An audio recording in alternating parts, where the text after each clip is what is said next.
मानोरा येथे बाल सुसंस्कार शिबिराचे आयोजन।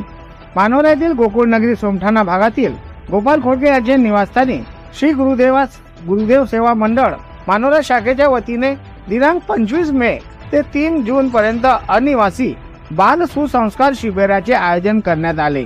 या शिबिराचे उद्घाटन दिनांक 25 मे रोजी हरिभक्त परायण नामदेव महाराज गवाडे मोजरी यांच्या अध्यक्षतेखाली माजी नगरसेवक मुंबई संजय आधारवडे यांच्या हस्ते करण्यात आले। यावेळी प्रमुख उपस्थिती मानोरा पोलीस स्टेशनचे पोलीस निरीक्षक प्रवीण शिंदे, वाशिम जिल्हा सेवा अधिकारी सुनील देशमुख, वाशिम जिल्हा सेवा अधिकारी ज्योती उगले, अनिता राऊत, बाळू पाटील, डॉक्टर सुभाष देशमुख, साहेबराव पाटील, सोनू मातामारे आदी उपस्थित होते। सर्वप्रथम मान्यवरांच्या हस्ते दीप प्रज्वलित करून संत तुकडोजी महाराज, संत गाडगे महाराज यांच्या प्रतिमेचे पूजन करण्यात आले।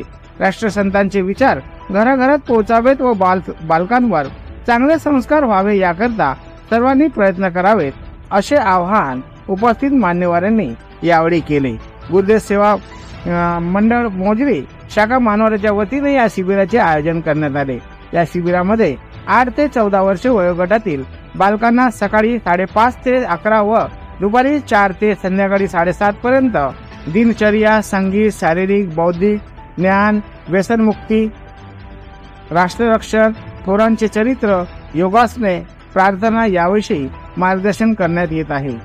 यासाठी प्रशिक्षक म्हणून हरिभक्त परायण नामदेव गवाडे गुरुजी, हरिभक्त परायण दिनेश धार पवार, धर्मराज शिंदे हे प्रशिक्षण देत आहेत। शिबिराच्या यशस्वीतेसाठी गुरुदेव सेवा मंडळाचे सेवाधारी सोनू मातारमारे, विष्णुपंत खोडके, गोविंदराव पाटील, सुदाम तायडे, आनंदा खुडे, सुरेश निशाने, रुपेश पाटील, संजय हारके, गोपाल खोडके, मीना पुरी, अंजली काळे, अरुण पाटील, निलेश खुपसे, गोपाल नाटकर, महादेव पाटील, कमला खोडके, सुनीता काळे, मनीषा पुरी, जयश्री पाटील, जयश्री खोडके, ज्योती पाटणकर, वैशाली पाटील, जयश्री खोडके, ज्योती पाटणकर, वैशाली राऊत, कल्पना खुपसे इत्यादी परिश्रम घेत आहेत। देविदास पारसकर, वाशिम 24 न्यूज प्रतिनिधी।